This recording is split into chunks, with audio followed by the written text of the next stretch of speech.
ಇವಾಗೆಲ್ಲ ಎಲ್ಲರೂ ಎಮ್ ಟ್ರ್ಯಾಕ್ನ ಹಾಕ್ತಿದ್ದಾರೆ. ಈಗ ರಾಡು ಹಾಕ್ತಾಯಿಲ್ಲ, ಕರ್ಟನ್ಗೆ ಎಲ್ಲರೂ ಈ ಥರದ್ದು ಎಮ್ ಟ್ರ್ಯಾಕನ್ನೇ ಹಾಕ್ತಿರೋದು.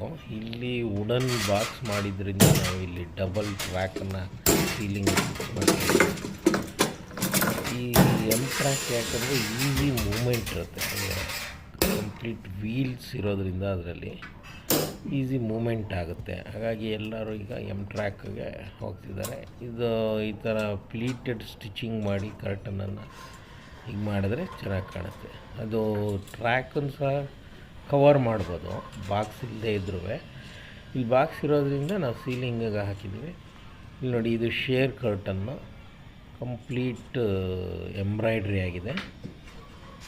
ಎಂಬ್ರಾಯ್ಡ್ರಿ ಆಗಿರುವಂಥ ಶೇರ್ ಕರ್ಟನ್ನು ಲೆನಿನ್ ಫ್ಯಾಬ್ರಿಕ್ ಇದೆ. ಆ್ಯಕ್ಚುಲಿ ಇದು ಕಾಟನ್ ಲೆನಿನ್ನಲ್ಲೇ ಥಿಕ್ ಕರ್ಟನ್ ಸಹ ಅದೇ ಆಗಿದೆ. ಅದಕ್ಕೆ ಮ್ಯಾಚಿಂಗ್ ಥಿಕ್ ಕರ್ಟನ್ನು ಮಾಡಿದ್ದೀವಿ.